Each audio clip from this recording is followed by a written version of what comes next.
Hello, everyone. I'm Karen Putz, and today with me we have the most amazing woman who really fits the whole midlife and beyond reinvention thing we've got going here, Dr. Allen. I'm going to skip her last name because she's Dr. Allen, and I'm really thrilled that she's with us today because we're going to talk about what is it like to hit midlife and really reinvent yourself. So welcome. Thank you, Karen. It's great to be here, and you are so inspiring. I'm really looking forward to our conversation. Oh, I'm looking forward to it too. We've decided to just turn on record and we're jumping in and we're going to talk about all things midlife and beyond. So first, you're known as the Midlife Whisperer. Tell me about that. What's your story? What's your journey that led you to that? Well, I've always loved working with midlife women. Even before I was a midlife woman myself, I was working with midlife women. I started out my career as a registered dietitian. And so everybody who was coming to me were all midlife women, because we hit midlife and menopause hits and the waistline starts to expand and maybe the cholesterol and blood pressure go up, the blood sugar goes up. So I was working with all these midlife women. But the interesting thing, I loved working with that population.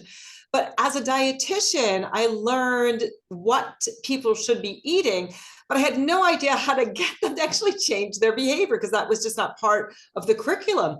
So over the last 30 years, I've really developed a tremendous wealth of skills to help people to transform themselves, not just their bodies, but transform their body, their mind, their heart, their spirit, their relationships. So I went on to be a personal fitness trainer, which was great because I could actually talk to people. And then I became a wellness coach, eventually became a board certified health and wellness coach. Then I became a psychologist, a mindful self-compassion teacher. And through all of that too, I've also been a Reiki master, and I also read tarot, and I'm an astrologer. So I use all of this. I use all of the spiritual tools to really help people to have a deeper understanding of themselves, because I think that's what happens at midlife. And that's what's so exciting about my work, is taking this holistic approach with coaching, counseling, guidance, healing, to really help people make that transformation from caterpillar to butterfly. Because midlife, we're in this chrysalis, right? We're getting pressurized. We've got the menopause going on, relationships are changing, our self-identity is changing. We might be having financial pressures, maybe we're caring for aging parents and growing kids. The job that once lit us up isn't doing it for us anymore. So I kind of take all of my skills to really help people transform, because I know, as you believe, this chapter of life, these golden years, whatever you want to call them, sort of the 40, 50, 60, 70s beyond, we're living longer. So it's this great time where you can create this blueprint and decide, what, who am I and who do I want to be? Like, what is the authentic me? I got lost taking care of everybody else and following societal norms. So who the heck am I? How do I love myself and my life? That's kind of the essence of what I do. And it's so gratifying and so much fun to see midlife women transform. I think when someone starts to work with me, the light bulb goes off, and then they do that thing, they do that traveling, they find that love of their life, they switch careers, they do all of those things, they take care of their bodies that they've been meaning to do, but they've been kind of comfortably uncomfortable, and they've been sort of stuck. I absolutely love. I mean, wow. Think about it. You are the definition of passion in action. You are. Because a lot of times I see this with people who go through life with a high level of passion. They have so many different interests, and you are demonstrating that. Obviously, you studied things that have interested you and just gone down that path and then just put it all together and given it to midlife women. And that's amazing. Let's talk about some of your own challenges that have led you to where you are today. What are some things happening in your life that have given you that unique perspective? Yeah, I would say, the big shift for me was going from being a fierce perfectionist with a self-critic, being really a lot of self-loathing, a lot of negative body image, really in my 40s and in my mid early 50s, being in a marriage that wasn't working. And, you know, here I am, the midlife whisperer, coaching all these women at midlife, and my life wasn't really working. And so, I mean, I remember I was watching that movie, Eat, Pray, Love, with Julia Roberts, that's about Elizabeth Gilbert. And there's that last scene, the love part, right, where she is being wooed by Felipe, played by the very sexy, dangerous Javier Bardem. And I'm watching that scene and I'm thinking, where's my love? Where's the juiciness in my life? And I think at that point, you know, I really started manifesting. I really decided, you know what, my life's not working. I left a 25-year marriage. You know, I loved my ex-husband, but it wasn't working. We were on really different paths. We fought all the time. That was like the first step. So that was a challenge, going through divorce, and really refining myself after being in that partnership for such a long time. I also had some major eye challenges. So I had a cataracts, and then my right eye, my retina detached 3 times. So I went totally blind 3 times in this eye, which is my good eye. I've always had eye issues, but that was terrifying. And so I had to go through that. And thank God I actually see pretty well. I see well enough in the day. I still can't drive at night, and I've got a few handicaps here and there, but I can function, I can see. So I'm super grateful for that. But then April of 2022, I got diagnosed with breast cancer, which was like, what? Because I'm the healthiest person I know. I have no family history of breast cancer. I nursed my kids. I did all the right things. You know, I eat a whole foods, plant-based diet. I do all the things, but I also found out that I have a BRCA mutation. So that puts me at a greater risk. And I was in that stressful marriage. And so I got breast cancer. Thank God it was stage 1A. So I'm here to say it's not your mother's breast cancer. If it's detected early, it's not, you know, walk in the park. I had to, you know, have 2 operations, 19 radiation treatments, and 17 chemo treatments, but I'm still standing. I am super healthy. I navigated it all as a well-being. I realized that, you know, my tumor was the size of a dime. And so whatever you are facing, you know, you're a well-being. You can navigate it with a positive mindset, and as a well-being, taking care of yourself. So that was a huge challenge for me. I learned a lot about empowerment, standing up to some of my doctors who, you know, wanted to do this treatment. And I said, no, that's not right for me. I want to do something different. I really combined a lot of holistic modalities, things like acupuncture and supplementation, and changes in diet. But I got through that. And now I'm happy to say my life is just, I gotta pinch myself, Karen, because it's so awesome. I am in love with an incredible man. So I met an amazing man 40 months ago. He is an engineer, and he is a master gardener, and he's a Kundalini instructor. So he's sweet, he's spiritual, he's successful. We're just so in love, and we're just really looking forward to creating an amazing 4 decades together. And so I split my time in North Hero, Vermont, which is an island in Lake Champlain in Vermont. And we just bought a home in Costa Rica. So here I am, living the Pura Vida, escaping that winter chill. But that was one of, you know, there's always a silver lining. And one of the things about breast cancer was the fact that life is short and nobody gets out alive. And so that thing, if you're listening, this is your wake up call, that thing you've wanted to do, whether that is, you know, travel, meeting somebody new, ending a relationship, starting a relationship, changing careers, working on your health and well-being, it's not too late. Transformation is a thing. And I'm here to support you. There's lots of people to support you. You don't have to do it alone. And I think that's what's so exciting about midlife right now. And that's kind of my other uber purpose, is for us to say, look, we're here. We're midlife women. We are cool. We are vibrant. We want to be seen. We want to be heard. We want to feel authentic. And, you know, you can feel so good and have such an amazing midlife. We're not, you know, going to be thrown under the bus, right? It's like, we are 40% of the American population is baby boomers or Gen X, right? We are a force to be reckoned with. So that's part of my mission as a midlife whisperer, is to support women and support this whole movement. And I think that, you know, the Dalai Lama said it best. He said that the world will be saved by the Western woman. He's talking about us. He's talking about us. If you're listening, you have a purpose. The world is a mess. And I think if more women stepped up to their leadership role, whether that, you know, leadership in your house, with your kids, at your workplace, volunteering, whatever that is, being on social media, speaking, if all of us stepped up, the world would be a different place, because that feminine energy is that loving energy. We're so in fear, and we're so in just all of this chaos, right? And I think we need to bring more of that loving, feminine, connecting energy to the planet. And I think as midlife women, we're wise, we're strong, we know ourselves, and we're here to make a difference. I love that. There was so much packed into that. And I kind of want to ask you about that pivotal moment in your life where you reached in and you tapped into that energy, that strength. What would, if a woman is in midlife and comes to you and says, Dr. Ellen, I am at rock bottom in my life. I don't have money, I don't have time, or they have 1,001 things in their mind that makes them think they cannot do something.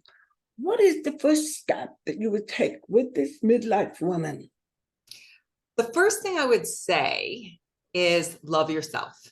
That was the thing that changed everything for me. As I said earlier, I had, a self-critic, and I was a perfectionist. I was a workaholic. And I discovered self-compassion as a part of my dissertation when I was finishing up my PhD in psychology. I was looking for something that would help women with body image. And I was fortunate enough to meet Kristen Neff, who is a pioneer in this whole field. And my research showed that practicing self-compassion can actually reduce body shame, body dissatisfaction. But part of what I needed to do is Dr. Neff insisted that I learn self-compassion myself. And that was a game changer for me, because self-compassion is really the how of self-love. What self-compassion is treating yourself the way you would a good friend. So you're kind rather than judgmental. You understand this concept of common humanity, that you're not the only woman who is feeling overwhelmed, struggling with finances, struggling with maybe some health issues. You're not alone. You don't feel so isolated. It's normal. Then you bring in this mindfulness piece, which is the third element, which is you ask yourself, what do I need? The thing that happens is as you start to practice self-compassion, it's a practice. It's something you do every single day by treating yourself more and more like a good friend.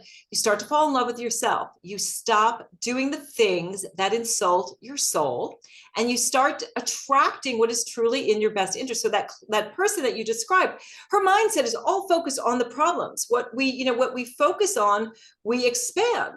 And so instead of focusing on everything that's not working, what is working? What is working in your life? What do you want? What is bringing you more joy? And then I do a practice. I'm working with this new modality I'm creating called quantum joy alignment. And I work with something called destination vibration, where you imagine a time in your life where you felt fantastic. Maybe it was just, going on a vacation, or falling in love, or having your first child, whatever that was. You visualize that every single day, just 20 seconds when you wake up in the morning, when you go to bed, when you're feeling stressed. And what that does is it changes your energetic vibration. So your thoughts create kind of the scaffolding for what you want to create in your life. But your emotions are what magnetize it. We don't consider how powerful our emotions are. So she's all in this sort of chaotic, I'm not good enough, everything's wrong with me. You got to get in this place that, no, you got to feel good now. That's the thing about the quantum joy alignment.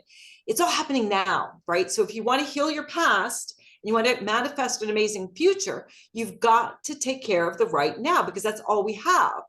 You've got to be present, loving yourself, staying in a high vibe place. It doesn't mean that you don't feel sad. It wasn't like I went through breast cancer and I was like, yippee, zipping down the hospital, hallways. But, when I was sad, I practiced self-compassion, because self-compassion is a parachute in a life vest. So it's a parachute in that you can take a chance. You can step outside your comfort zone, because if you fail, and you're going to fail. If you go and try something new, it's not going to work the first time. That's how we learn and grow.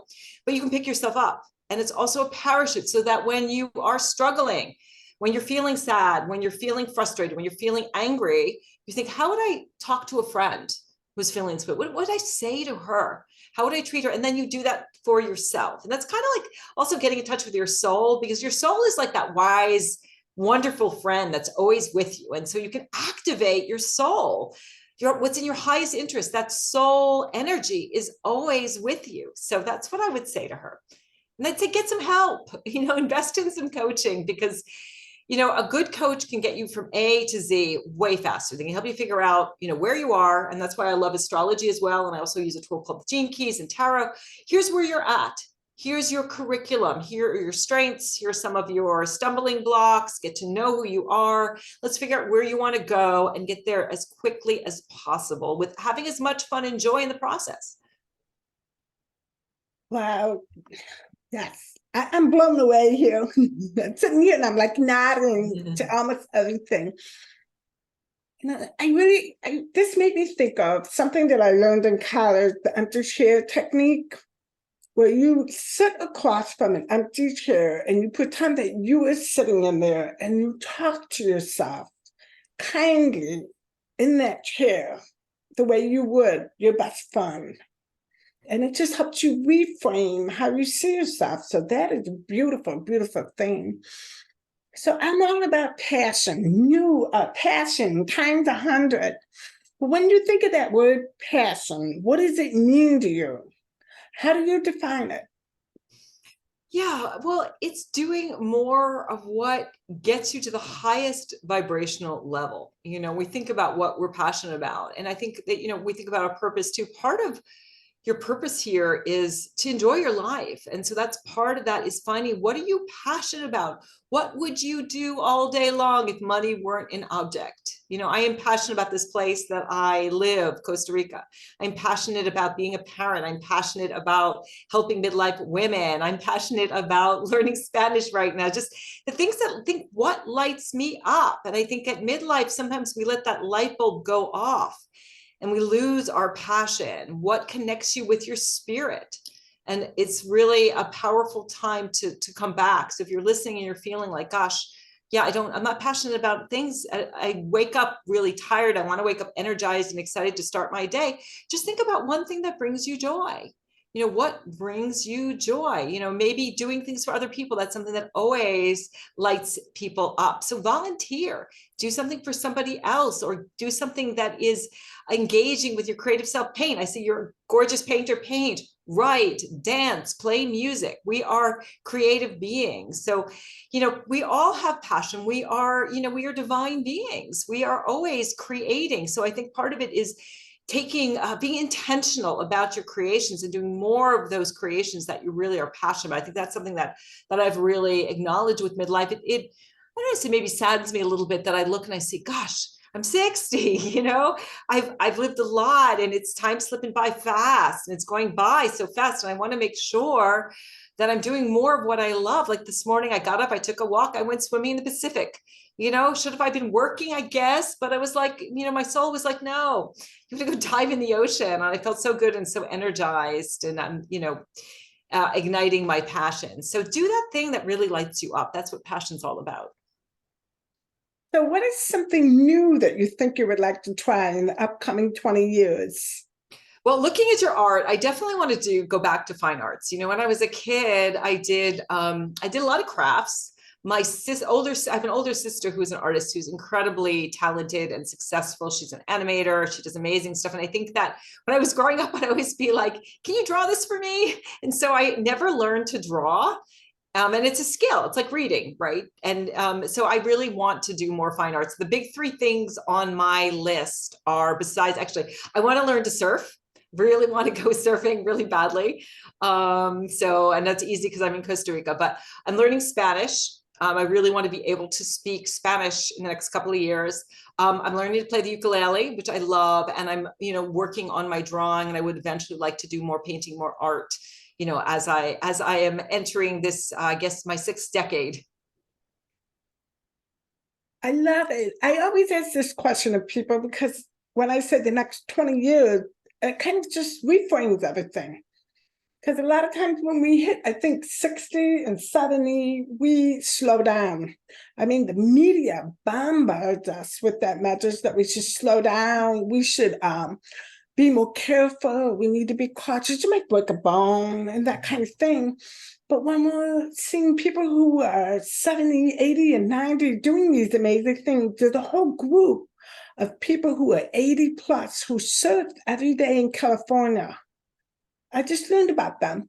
And I just tried surfing myself a couple of years ago. Yeah, and it was fun. I would love to do more of that. So I look forward to seeing pictures from you out there surfing. Yeah. And drawing, speaking Spanish. It's going to be amazing. Okay, so wrapping up, 2 things. One is, what advice could you leave us all with that really wraps up this whole interview that we have done and just kind of puts it all together? What is that piece of advice?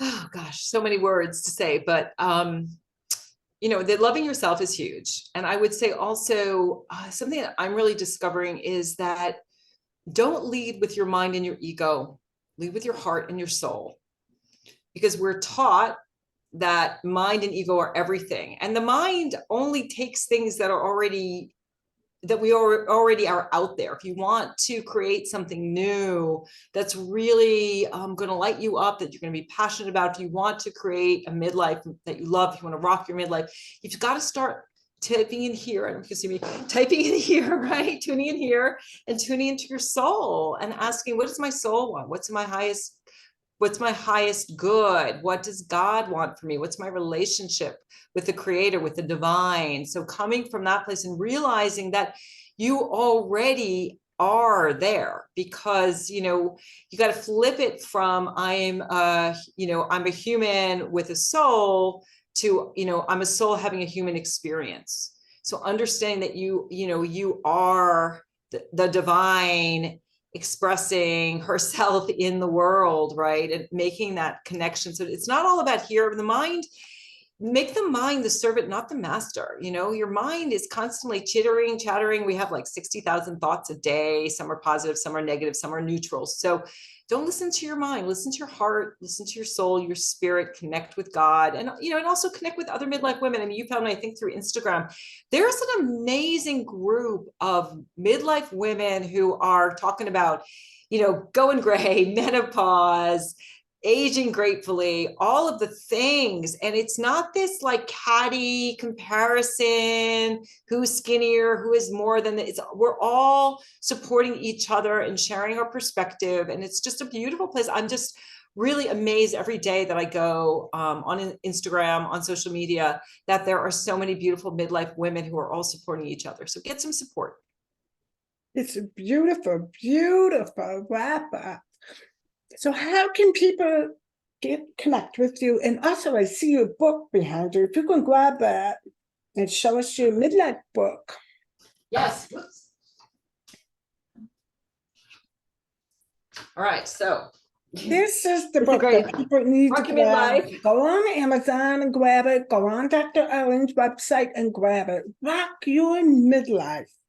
Yes, and my website is themidlifewhisperer.com. That's themidlifewhisperer.com.